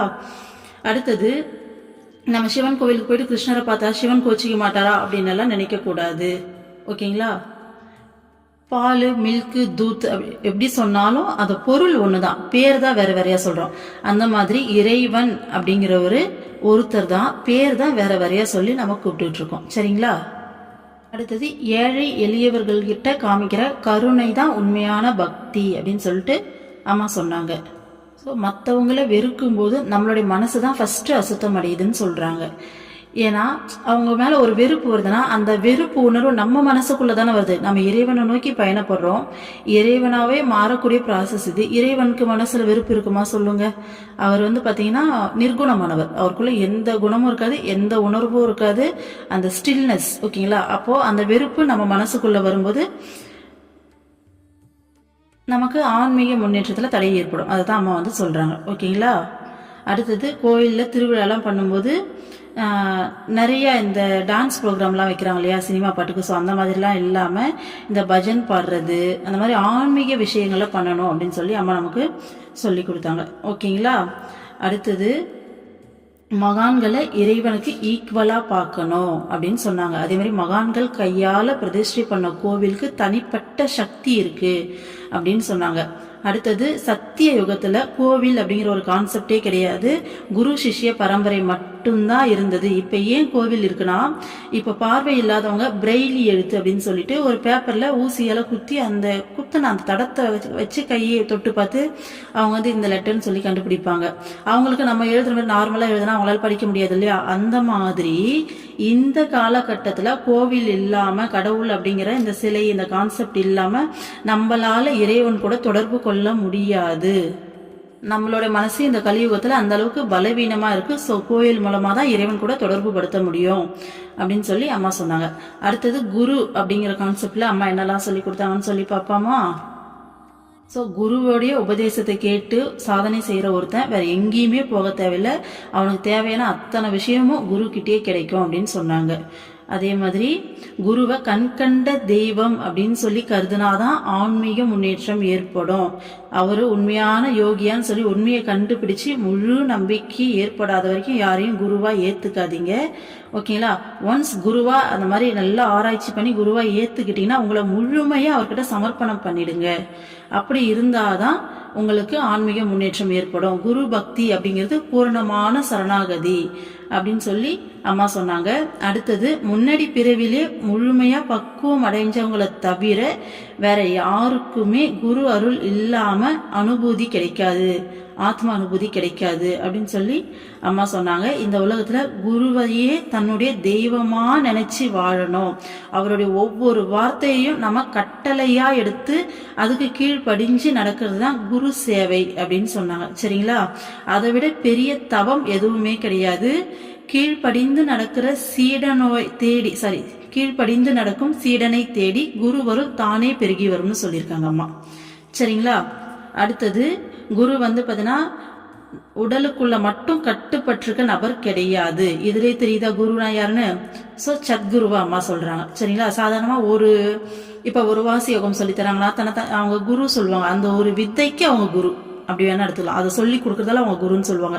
ஆனா அம்மா சொல்றது சத்குருவை பத்தி சொல்றாங்க. ஓகேங்களா? உடலுக்குள்ள மட்டும் கட்டுப்பட்டு இருக்க மாட்டாங்க. அவங்களுடைய உடல்ல மட்டும் இல்லாம அண்ட சராசரம் எங்கும், ஸோ உலகம் முழுக்கும், இந்த உலகம் மட்டும் இல்ல, மற்ற கிரகங்கள், கோள்கள் எல்லா இடத்துலயும் அவங்களுடைய ஆட்சி இருக்கும். அவங்கள நம்மளால பார்க்க முடியும். ஓகேங்களா? அப்படியாப்பட்ட குருவை தான் அம்மா குரு அப்படின்னு சொல்லி சொல்றாங்க. அடுத்தது, ஆசிரமம் தான் அம்மாவுடைய உடல், குழந்தைகள் தான் அம்மாவுடைய உயிர் அப்படின்னு சொல்லியிருக்காங்க. சரிங்களா? ஆசிரமத்துக்கு நம்ம செய்யற சேவையெல்லாம் அம்மாவுக்கு செய்யற சேவை அப்படின்னு சொல்றாங்க. ஆசிரமம் தனிப்பட்ட யாரோடைய சொத்தும் கிடையாது. அது பார்த்தீங்கன்னா உலக அமைதிக்காகவும் நிம்மதிக்காகவும் ஏற்படுத்தப்பட்ட ஒரு அமைப்பு அப்படின்னு சொல்லி அம்மா சொல்லியிருக்காங்க. சரிங்களா? அம்மா கிட்ட மந்திர தீட்சை வாங்கினவங்க ஒழுக்கமா இருக்கணும், வாழ்க்கையில கட்டுப்பாடோடு இருக்கணும், தீய பழக்கங்கள்லாம் தவிர்க்கணும். அதே மாதிரி திருமணம் ஆகும் வரைக்கும் பிரம்மச்சரியம் கடைபிடிக்கணும். ஓகேங்களா? திருமணமான பிறகும் அம்மா சொன்ன முறைப்படி நீங்க வாழ்க்கையை நடத்தணும் அப்படின்னு சொல்லி அம்மா சொல்லியிருக்காங்க. சரிங்களா? அடுத்தது, இடைவிடாம மந்திர ஜபம் தியானம் செய்யணும். அப்படிப்பட்டவங்க தான் அந்த மந்திரத்துடைய முழு பலன் கிடைக்கும்னு சொல்லிட்டு அம்மா சொல்லியிருக்காங்க. அடுத்தது, அம்மாவுக்கு நீங்க எல்லாருமே குழந்தைங்க தான். நீங்க என்ன செஞ்சாலும் அம்மாவுக்கு அது ஒரு பொருட்டு இல்லை. தப்பே செஞ்சாலும் அம்மாவுக்கு அது ஒரு பொருட்டு கிடையாது. சரிங்களா? ஸோ நீங்கள் தப்பே செஞ்சாலும் அம்மா பொறுத்துப்பேன். ஆனால் இயற்கைக்குன்னு சில விதிமுறைகள் இருக்கு. ஸோ அதன்படி நீங்கள் செய்கிற தப்புக்கு தண்டனை வருது. ஓகேங்களா? அந்த தண்டனையும் என்னுடைய ஆன்மீக வளர்ச்சிக்காக தான் சொல்லி நீங்கள் மனப்பூர்வமாக ஏற்றுக்கணும்னு அம்மா சொல்லியிருக்காங்க. சரிங்களா? அடுத்தது, தொண்டு அப்படின்ற டாபிக்ல அம்மா என்ன சொல்லியிருக்காங்கன்னு பார்ப்போமா? தன்னுடைய வாழ்க்கை தேவைகளை குறைச்சிக்கிட்டு அதன் மூலமாக மிச்சப்படுத்துகிற பணத்தையும் பொருட்களையும் என்ன பண்ணலாம்? மற்றவங்களுக்கு கொடுத்து நம்ம அறச்செயலில் ஈடுபடலாம் அப்படின்னு சொல்லி அம்மா அந்த தொண்டுன்ற டாபிக்ல நமக்கு சொல்லி கொடுத்துருந்தாங்க. பிச்சைக்காரங்களுக்கு, அதாவது பிச்சை எடுக்கிறவங்களுக்கு, என்னடா அது இவங்க அடிக்கடி இந்த வார்த்தையை சொல்றாங்களேன்னு யோசிக்காதீங்க. இந்த புக்கில் அப்படி வருது, அதனால எனக்கு அதை பார்க்கும்போது அப்படியே வந்துடுது. சரிங்களா? ஸோ பிச்சை எடுக்கிறவங்களுக்கு பார்த்தீங்கன்னா பணம் கொடுக்காம உணவோ உடையோ கொடுத்தா ரொம்ப நல்லது. ஏன்னா நம்ம பணமாக கொடுக்கும்போது அவங்க ட்ரிங்க் பண்ணுறதுக்கும் கஞ்சா அடிக்கிறதுக்கும் மிஸ்யூஸ் பண்ண வாய்ப்பு இருக்குது அப்படின்னு சொல்லி அம்மா சொல்லியிருக்காங்க. சரிங்களா? ஸோ அவங்களையும் நாம கடவுளாக பார்க்கணும் அப்படின்னு சொல்லி அம்மா சொல்லியிருக்காங்க. சரிங்களா? அவர்களுக்கு சேவை செய்யறதுக்கு நமக்கு ஒரு வாய்ப்பு ஏற்படுத்தி கொடுத்த இறைவனுக்கு நன்றின்னு சொல்லிட்டு அவங்களுக்கு சேவை செய்யணும்னு சொல்லி அம்மா சொல்லியிருக்காங்க. அதே மாதிரி அவங்களுக்கு எதை செஞ்சாலும் முழுமையான அன்போடு செய்யணும். இந்த அசுத்தமான பாத்திரத்தில் சாப்பாடு கொடுக்கறது இந்த மாதிரிலாம் இல்லாமல் முழுமையான அன்பு கலந்து அந்த செயல் இருக்கணும்னு அம்மா நமக்கு சொல்லி கொடுத்தாங்க. சரிங்களா? அடுத்தது, நம்ம திருமணம், அதுக்கப்புறம் பார்த்தீங்கன்னா அந்த சோறுற்ற விழா, அந்த பெயர் சூட்டும் விழா, அந்த மாதிரி மொத்தமாக வீட்டில் ஃபெஸ்டிவல்ஸ் எல்லாம், ஃபங்க்ஷன்ஸ் எல்லாம் பண்ணுவோம் இல்லையா? ஃபெஸ்டிவல்ஸ் இல்லை, வீட்டில் ஃபங்க்ஷன்ஸ்லாம் பண்ணுவோம் இல்லையா? ஸோ அதையெல்லாம் பார்த்தீங்கன்னா ஒரு கோவிலுக்கு போய்ட்டோம், ஆசிரமத்துக்கு போய்ட்டோம், அங்கே செலிப்ரேட் பண்ணி அங்கே இருக்கவங்களுக்கு சாப்பாடு கொடுத்தா பார்த்தீங்கன்னா ஆடம்பரமாக வீட்டில் வீண் செலவு பண்ணாமல் இந்த மாதிரி விதத்தில் அந்த பணத்தை செலவு பண்ணால் நல்லா இருக்கும்னு சொல்லி அம்மா சொல்லி கொடுத்தாங்க. சரிங்களா? அதே மாதிரி நம்ம வருஷம் எடுக்கிற ட்ரெஸ்ஸஸோடைய குவான்டிட்டி, எண்ணிக்கையை குறைச்சி நம்ம அதையும் சேவைக்கு பயன்படுத்தலாம் அப்படின்னு சொல்லி அம்மா நமக்கு சொல்லி கொடுத்துருந்தாங்க. நம்ம வருமானத்தில் எப்பயுமே ஒரு குறிப்பிட்ட தொகையை ஒதுக்கி நம்ம இந்த அறச்செயல்களுக்கு பயன்படுத்தணும் அப்படின்னு சொல்லி அம்மா நமக்கு சொல்லி கொடுத்தாங்க. உலகத்துக்கு சுயநலம் இல்லாம நீ செய்யற சேவை அப்படிங்கிறது அம்மாவுக்கு செய்யற தொண்டு அப்படின்னு சொல்லி அம்மா சொல்லி இந்த டாபிக்கை முடிச்சிருந்தாங்க. ஓகேங்களா? அடுத்தது கர்மயோகம். கர்மயோகம்னா என்ன? நம்ம செய்கிற எல்லா செயலையும் எல்லா வேலையும் இறைவனுக்கு செய்கிற தொண்டா நினைச்சு செய்யறது தான் கர்மயோகம். சரிங்களா? ஸோ நீ எவ்வளோ பெரிய உயர்ந்த பதவியில் இருந்தாலும் பொது மக்களுடைய சேவகன் அப்படிங்கிற அந்த நினைவோட, ஓகேங்களா, அவங்களுடைய தேவையை நிறைவேற்றி கொடுக்கறதுக்காக தான் இறைவன் எனக்கு இந்த பதவியை கொடுத்துருக்காரு அப்படிங்கிற நினப்பு நமக்குள்ள இருந்தா எளிமையும் பணிவும் தானா வரும். தொண்டன் அப்படிங்கிற மனோபாவம் நமக்கு வரும். அப்போ செய்யற தொழில என்னவாகிடும்? ஆன்மீக சாதனை ஆயிடும் அப்படின்னு சொல்லி அம்மா சொல்லியிருக்காங்க. மேலதிகாரி கீழ் அதிகாரி அப்படிங்கிற பார்ஷாலிட்டிலாம் பார்க்காம எல்லாரும் கூட ஈக்குவலா பழகணும்னு சொல்லி அம்மா சொல்லியிருந்தாங்க. சரிங்களா? வேலை செய்யற இடத்துல மேலதிகாரி திட்டினாங்கன்னா நம்மளுடைய அகங்காரத்தை போக்குறதுக்காக இறைவன் இந்த மாதிரியான ஒரு சூழ்நிலையை ஏற்படுத்தி இருக்காரு அப்படின்னு சொல்லி நினைச்சு நம்ம மனசுக்குள்ள, ஏன்னா ஒருத்தர் திட்டினா நம்ம மனசுக்குள்ள ஒரு கோவம் வரும் பாத்தீங்களா? சோ அந்த மாதிரி டைம்ல அம்மா இந்த மாதிரி நினைக்க சொல்றாங்க. நம்மளுடைய அகங்காரத்தை நீக்கிறதுக்காக இறைவன் இவங்களை வச்சு திட்டிருக்காருன்னு சொல்லி நினைக்கும் போது அந்த கோவம் தானாவே போயிட்டோம் இல்லையா? சோ அந்த மாதிரியான மனோபாவத்துல அம்மா நம்மளே இருக்க சொல்லியிருக்காங்க. சரிங்களா? அதே மாதிரி அம்மா இன்னொரு பாயிண்ட் சொல்றாங்க பாருங்க. ஒரு வேளை நீங்க வேலை செய்யற இடத்துல உங்களுக்கு கீழே வேலை செய்யறவங்கள பார்த்து கடுமையா ஆணையிட வேண்டிய சூழ்நிலை ஏற்பட்டுச்சுனாலும் நீங்க அந்த இடத்துல ரொம்ப ஸ்ட்ரிக்டா அதை ஆர்டர் பண்ணியே ஆகணும் அப்படிங்கிற சூழ்நிலையில கூட என்ன பண்ணணுமா, மனசுக்குள்ள உனக்கு அதிருப்தியோ வெறுப்பும் ஏற்படாம பாத்துக்கோ. நீ வெளியில வாய் உதட்டளவுல நீ அந்த ஆர்டரை கடுமையா கோவமா சொல்லிக்கோ. ஆனா உன் மனசுக்குள்ள எப்படி இருக்கணும்? அந்த ஸ்டில்னஸ், அந்த நிலையான தன்மைன்னு சொல்லுவாங்கல்ல. மனசு சந்தோஷமும் படாம ரொம்ப சோகத்துல இல்லாம, அப்படி இல்லாம அந்த நிலையான தன்மையில கரெக்டா இருக்கணும்ன்றாங்க அம்மா. ஓகேங்களா? சோ மனசுக்குள்ள வெறுப்போ கோபமோ ஏற்படாம கவனமா இருங்க அப்படின்னு அம்மா சொல்லியிருக்காங்க. சூழ்நிலைக்காக நீ ஆர்டர் பண்ணிக்கோ, ஆனா மனசை கரெக்டா வச்சுக்கோ. ஒரு உண்மையான சாதகனுடைய கண்ணோட்டத்துல உன் கூட வேலை செய்யறவங்களும், உனக்கு கீழே வேலை செய்யறவங்களும், உனக்கு மேல வேலை செய்யறவங்களும் எல்லாருமே இறைவன் தான் அப்படின்னு அம்மா சொல்லியிருக்காங்க. சரிங்களா? அடுத்தது நம்மளுடைய ஒர்க் என்ன, நம்ம எவ்வளோ நேரம் நம்ம ஒர்க் பண்ணணும், என்ன சம்பளத்துக்கு ஒர்க் பண்ணுறோம் இப்படிங்கிற இந்த விஷயங்கள கவனத்தை செலுத்தாமல் செய்கிற வேலையை நேர்மையாகவும் கவனமாகவும் செய்யணும். செய்கிற வேலையில் முழு கவனத்தோடு செய்யணும். நம்ம செய்கிற வேலையோட எக்ஸ்ட்ரா ஒரு படி மேலே நம்ம வேலை செஞ்சோம்னா அது தன்னலமற்ற சேவை அப்படின்னு சொல்லி அம்மா சொல்லி கொடுத்துருக்காங்க. ஓகேங்களா? அதே மாதிரி நம்ம வேலை செய்கிற இடத்துல நமக்கு பிடிச்ச இஷ்டமூர்த்தி, நமக்கு பிடிச்ச காட் அல்லது குருவோடைய போட்டோவை நம்ம கண்ணில் படுற மாதிரி வச்சுக்கிட்டு வேலை செய்யணும். இதுக்காக நம்ம அசிங்கப்படக்கூடாது. மற்றவங்களும் இதை செய்யறதுக்கு நம்ம ஒரு உதாரணமா இருக்கணும்னு சொல்லி அம்மா சொல்லியிருக்காங்க. சரிங்களா? அது ஒரு கோவிலுக்கோ ஒரு புனிதமான இடத்துக்கோ போகும்போது நான் எவ்வளோ பெரிய போஸ்டிங்ல இருக்கேன், நான் அவ்வளோ பெரிய ஆளு, நான் எப்படி இங்கே விழுந்து கும்பிடுறது அப்படின்னு சொல்லி கடவுள் முன்னாடி விழுந்து கும்பிடுறதுக்கு நம்ம அசிங்கப்படக்கூடாது. நம்ம இப்படி நினைச்சோன்னா அது நம்மளுடைய அகங்காரம் அப்படின்னு அம்மா சொல்லியிருந்தாங்க. எந்த இடத்துலையும் எந்த சூழ்நிலையிலையும் இறைவனுடைய நாமத்தை உச்சரிக்கிறதுக்கும் இறைவனையும் குருவையும் வணங்குறதுக்கும் நாம தயாரா இருக்கணும். ஓகேங்களா? சுத்தி இருக்கவங்க என்ன நினைப்பாங்க அப்படின்னு சொல்லிட்டு சுத்தி இருக்கவங்களுடைய அந்த நல்ல சர்டிபிகேட்டால், அவங்க கொடுக்குற நல்ல சர்டிபிகேட்டால் நமக்கு எந்த பிரயோஜனமும் கிடையாது. ஓகேங்களா? இறைவன் என்ன நினைப்பாரு, நம்ம குரு என்ன நினைப்பாங்க அப்படின்னு சொல்லி அவங்க கிட்ட நல்ல சர்டிபிகேட் வாங்க பாருங்க. சுத்தி இருக்கவங்களை நினைச்சு நீங்க வெட்கப்படக்கூடாதுன்னு சொல்லி அம்மா சொல்லி கொடுத்தாங்க. ஓகேங்களா? அடுத்தது நம்ம கண்டினியூஸா ட்ரை பண்ணோம்னா எந்த வேலையை செய்யும் போதும் மந்திர ஜபம் பண்ணிக்கிட்டே செய்ய முடியும். ஸோ இறை நினைவோடு செய்யற செயல்கள் எல்லாமே கர்மம், நம்மளை பந்தப்படுத்தாது. அதாவது அதில் நமக்கு குட் கர்மா பேட் கர்மாலாம் நமக்கு சேராது அப்படின்னு சொல்லி அம்மா சொல்லியிருக்காங்க. சரிங்களா? அடுத்தது சத் சங்கம் அப்படிங்கிற டாபிக்ல என்ன சொல்லியிருக்காங்கன்னு பார்க்கலாமா? ஸோ அம்மா இதில் என்ன சொல்லியிருக்காங்கன்னா, தேவையில்லாத விஷயங்களை பேசி பேசி டைம் வேஸ்ட் பண்றது, சினிமா பார்த்து இந்த ஃபோன் பார்த்து டைமை வீண் பண்றதை விட ஒரு கோவில்லையோ அல்ல ஆசிரமத்திலயோ கூட்டா எல்லாரும் சேர்ந்து பஜனை பண்ணலாம், ஆன்மீக சொற்பொழிவு நடத்தலாம் நாமளே. ஓகேங்களா? இப்படி பண்ணும்போது நமக்கும் பிரயோஜனம், சுத்தி அதில் கலந்துக்கிறவங்களுக்கும் பிரயோஜனமா இருக்கும். அப்படி முடியாட்டி நீ தனியா இருந்து கூட வீட்டில் தியானம் பண்ணலாம், பக்தி பாடல்கள்லாம் பாடலாம்னு சொல்லியிருக்காங்க. இந்த மாதிரி ப்ரோக்ராம்லாம் பண்ணும்போது நமக்கு தெரிஞ்சவங்கள, ஃப்ரெண்ட்ஸ், கூட இருக்கவங்க எல்லாரையுமே நம்ம யோசிக்காம கூப்பிடணும். வராது அவங்களோட விருப்பம், நம்ம ஆனால் ஜஸ்ட் கூப்பிடணும் அப்படின்னு சொல்லி அம்மா சொல்லியிருக்காங்க. சரிங்களா? ஸோ வாரத்தில் ஒரு நாளாவது இந்த மாதிரி சத் சங்கங்கள் பண்றது நல்ல விஷயம், நல்ல பழக்கம் அப்படின்னு சொல்லி அம்மா சொல்லியிருக்காங்க. அடுத்தது இல்லம் அப்படிங்கிற டாபிக்ல அம்மா நல்லா சொல்லியிருக்காங்கன்னு பார்ப்போமா? எந்த செயலை செஞ்சாலும் ஃபர்ஸ்ட் இறைவனுக்கு முதலிடம் அளிக்கணும். ஓகேங்களா?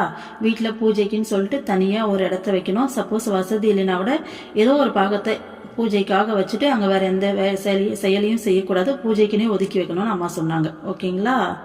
ஸோ அந்த இடத்துல போயிட்டு உட்காந்து பஜன் பாடுறது, ஜபம் பண்ணுறது, தியானம் பண்ணுறது இதெல்லாம் செய்யலாம். அதே மாதிரி நம்ம வீட்டில் இறைவனுக்கு நாம் அடியார்களாக வாழணுமே தவிர இறைவனுக்கு வேலைக்காரங்க எடுத்து கொடுத்துட்டு நாம் எஜமானன் மாதிரி அந்த வீட்டில் வாழக்கூடாது. ஏன்னா ஒரு சில வசதியான வீடாக இருக்கும், ஆனால் பூஜை ரூம் மாடிப்படி கீழே வச்சுருப்பாங்க. ஸோ அந்த மாதிரிலாம் செய்யக்கூடாதுன்னு அம்மா சொல்லியிருந்தாங்க. ஓகேங்களா. அடுத்தது ஈவினிங் டைம்ஸில் ஓகேங்களா, இந்த சந்தியா நேரம் நம்ம சொன்னாங்க இல்லையா. ஸோ சூரியன் மறைஞ்சி அந்த நைட் டைம் ஸ்டார்ட் ஆகிற அந்த நேரத்தில் பேட் வைப்ரேஷன்ஸ் அதிகமாக இருக்கும். ஸோ அந்த டைமில் பார்த்திங்கன்னா நம்ம கண்டிப்பாக அந்த ஆன்மீக செயல்களில் ஈடுபடணும். மந்த்ரா சேன் பண்ணலாம், பஜன் பாடலாம், தியானம் பண்ணலாம், இந்த மாதிரிலாம் அம்மா நமக்கு சொல்லியிருந்தாங்க. ஓகேங்களா. அடுத்தது நம்ம வீட்டில் பூஜை ரூம்னு இருக்குன்னா உங்களுடைய இஷ்ட தெய்வம் குரு இவங்களுடைய ஃபோட்டோவே தாராளமாக போதும். இதை தவிர வேறு எந்த ஒரு ஃபோட்டோவும் வைக்கணும்னு அவசியம் கிடையாதுன்னு சொன்னாங்க. சப்போஸ் நீங்கள் நவராத்திரி, சிவராத்திரி, கிருஷ்ண ஜெயந்தி, ராமநவமி இதுக்கெல்லாம் கோலுலாம் வைப்பாங்க இல்லையா. ஸோ அந்த மாதிரி பூஜைக்குன்னு சொல்லி தனியாக வச்சுருக்கீங்கன்னா ஓகே, அது ஃபைன், அந்த மாதிரி வச்சுக்கலாம். மற்றபடி பூஜை ரூமில் இஷ்டமூர்த்தி குருவோடைய அந்த ஃபோட்டோ, அவங்களுடைய சிலை அதுவே போதுமானதுன்னு சொல்லி அம்மா சொல்லியிருந்தாங்க. ஓகேங்களா. அதே மாதிரி பழைய காலத்து வீட்டிலலாம் பார்த்திங்கன்னா வெளியில் பூச்செடிகள், துளசி மாடம், இந்த வில்வ மரம் இதெல்லாம் வச்சுருந்தாங்க. ஸோ அதுக்கான சயின்ஸ் ரீசன்லாம் கூட நம்ம வீடியோவில் டீட்டெயில்டாக பேசியிருப்போம். சரிங்களா. அந்த மாதிரி வைக்கிறது நல்ல பழக்கம் அப்படின்ற மாதிரி அம்மா சொன்னாங்க. அடுத்தது வீட்டுக்கு வெளியில் போகும் டெய்லி சூரிய உதயத்தை பார்த்து அந்த சூரிய நமஸ்காரம்லாம் பண்ணி இயற்கையோட ஒன்றி வாழ்ந்தாங்க அப்படின்னு சொல்லி அம்மா சொல்லியிருந்தாங்க. இப்படி பண்ணும்போது நம்ம வாழ்க்கையில் ஆரோக்கியமும் அமைதியும் கிடைக்கும்னு அம்மா சொல்லியிருந்தாங்க. சரிங்களா. ஸோ வீட்டை பார்த்தீங்கன்னா அப்படியே கண்ணை கவர்ற மாதிரி இந்த மாடர்ன் ஃபெசிலிட்டிஸோட நம்ம வைக்கிறதுல அதை விட அது அந்தளவுக்கு முக்கியம் கிடையாது. அதை விட தூய்மையாக இருக்கணும், வீட்டை சுத்தமாக வைக்கணும் அப்படின்னு சொல்லியிருந்தாங்க. அதேமாதிரி இந்த வீட்டை சுத்தம் பண்ணுற வேலை அப்படிங்கிறது லேடிஸோட வேலை அப்படின்னு சொல்லி இல்லாமல் வீட்டில் இருக்க எல்லாரும் சேர்ந்து அதை செய்யணும் அப்படின்னு அம்மா நமக்கு சொல்லி கொடுத்தாங்க. ஓகேங்களா. அடுத்தது கிச்சன் ரூமை பூஜை ரூம் மாதிரி நம்ம நினைக்கணும். குளிச்சுட்டு மந்த்ரா சேன் பண்ணிக்கிட்டே அடுப்பை பற்ற வைக்கணும். ஓகேங்களா. அதே மாதிரி அந்த எரியிற அந்த தீயில நம்மளுடைய இஷ்ட தெய்வம் இருக்கிறதா நம்ம நினைக்கணும்னு சொல்லியிருந்தாங்க. டெய்லி நைட்டு தூங்க போகிறதுக்கு முன்னாடி கிச்சனை சுத்தம் பண்ணிட்டு அதுக்கப்புறமா தான் நம்ம தூங்க போகணும். அதே மாதிரி உணவுப் பொருட்கள் எதையும் ஓப்பனில் வைக்கக்கூடாதுன்னு அம்மா சொல்லி கொடுத்தாங்க. ஓகேங்களா. அடுத்தது குழந்தைங்க பெரியவங்களை எப்படி மதிக்கணும், அவங்க நம்மளை பார்த்து தான் கற்றுப்பாங்க. ஸோ அவங்க எப்படியெல்லாம் மதித்து நடந்துக்கணும், பணிவாக நடந்துக்கணும்னு அம்மா நிறைய விஷயம் சொல்லி கொடுத்தாங்க. ஓகேங்களா. அதே மாதிரி நாம் வேலைக்காரங்கிட்டையும் மற்றவங்கக்கிட்டையும் மரியாதையாக நடந்துக்கணும். ஸோ அதை பார்த்து தான் குழந்தைங்க நம்மளை பார்த்து கற்றுப்பாங்க அப்படின்ற மாதிரி சொல்லியிருந்தாங்க. அடுத்தது எளிய வாழ்க்கை அப்படிங்கிற டாபிக் பார்த்தீங்கன்னா கிட்டத்தட்ட தொண்டு அப்படின்ற டாப்பிக்கில் பார்த்தோம் இல்லையா, அதே பாயிண்ட்ஸ் தான். நம்மளுடைய தேவையை குறைச்சிக்கிட்டு நம்ம சேவை செய்யணும் அப்படின்னு சொல்லி அம்மா சொல்லியிருந்தாங்க. எக்ஸ்ட்ராவாக என்ன சொல்லியிருந்தாங்கன்னா நிறைய மல்டி கலர்ஸ், அதே மாதிரி ரொம்ப டார்க் கலர்ஸில் ட்ரெஸ்ஸை போடக்கூடாது. அப்படி பண்ணும்போது மற்றவங்களுடைய கவனம் நம்ம பக்கம் திரும்பும்போது அவங்க நம்மளை பற்றி திங்க் பண்ணும்போது இந்த டெலிபதி சொல்லுவாங்க இல்லையா, அது மாதிரி ஆட்டோமேட்டிக்காக நம்மளோட திங்கிங் வெளியே போகிறதுக்கு வாய்ப்பு இருக்குது. அதனால் மற்றவங்களுடைய கவனத்தை பிடிச்சி இழுக்கிற மாதிரியான இந்த ட்ரெஸ்ஸஸ்லாம் போட வேண்டாம்னு அம்மா சொல்லியிருந்தாங்க. அடுத்தது பெண்கள் ஆபரணங்கள் மீது ஜுவல்ஸ் மேலே இருக்கிற அந்த மோகத்தை துறக்கணும். நல்ல செயலும் இனிய வார்த்தையும் தான் நமக்கு ஆபரணம் அப்படின்னு சொல்லி அம்மா நமக்கு சொல்லி கொடுத்தாங்க. ஓகேங்களா. அடுத்தது இதில் எக்ஸ்ட்ராவாக என்ன சொல்லியிருந்தாங்கன்னா நம்மளுடைய உறவினர்கள், மனைவி, குழந்தை, அப்பா, அம்மா இவங்க எல்லாருமே நம்மளுக்குரியவங்க கிடையாது, எல்லாருமே இறைவனுடையவங்க. ஓகேங்களா. ஸோ நாமளும் இறைவனுடையவர் அப்படிங்கிற அந்த எண்ணத்தை வளர்த்துக்கணும். இறைவன் மட்டும்தான் நமக்கு சொந்தம். ஸோ இறைவன் மேலே பற்ற வைக்கணும்னு சொல்லி அம்மா இதில் சொல்லி கொடுத்தாங்க. ஓகேங்களா. அடுத்தது உணவு அப்படின்ற டாப்பிக்கில் அம்மா நிறைய விஷயங்கள் சொல்லி கொடுத்தாங்க இல்லையா. ஸோ அதையும் நம்ம ஷார்ட்டாக பார்த்துடலாம். நம்ம சாப்பிட்ற சாப்பாட்டில் ஒரு பருக்கு கூட நம்ம தனியாக நம்மளோட முயற்சியால் கொண்டு சாப்பிடல. அந்த ஒரு பருக்கு சாப்பாடு நம்ம தட்டுக்கு வர்றதுக்கு பல பேருடைய உழைப்பு அதில் இருக்குது. நீ 1 கோடி ரூபாய் பணம் கொடுத்தா கூட ஒருவேளை பசி உனக்கு அடங்காது. அந்த சாப்பாடு இருந்தால் தான் அடங்கும்.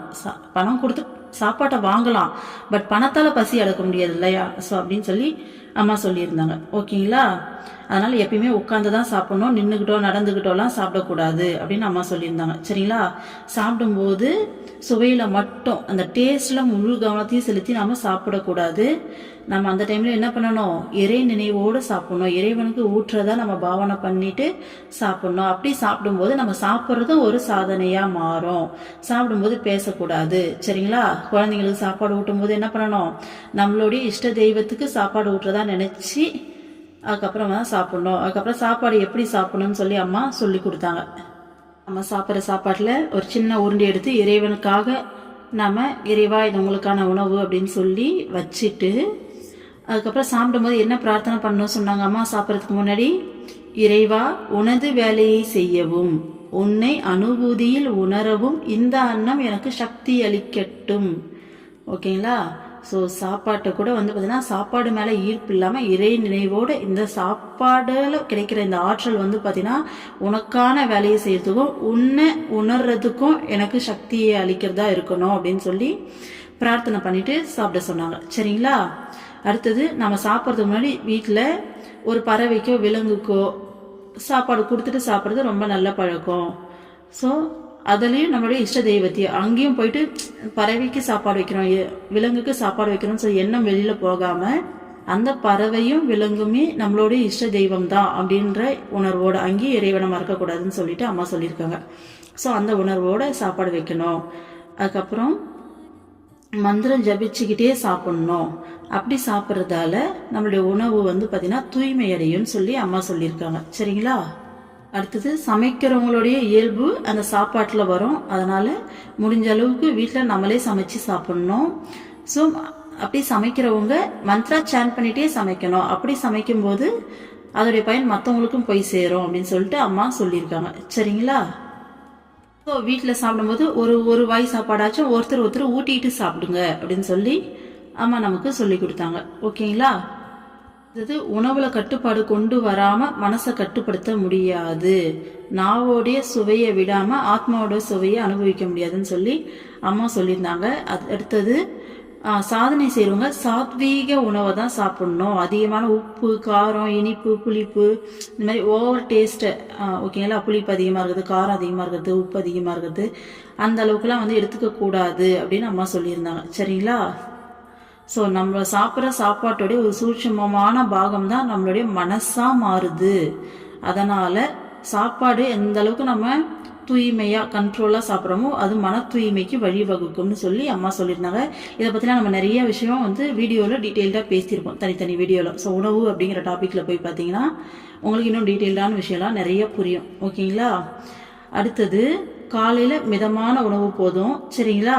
முடிஞ்சால் சுத்தமாக சாப்பிடாம இருக்கிறது நல்லது. மதியம் தேவையான அளவு சாப்பிட்லாம்.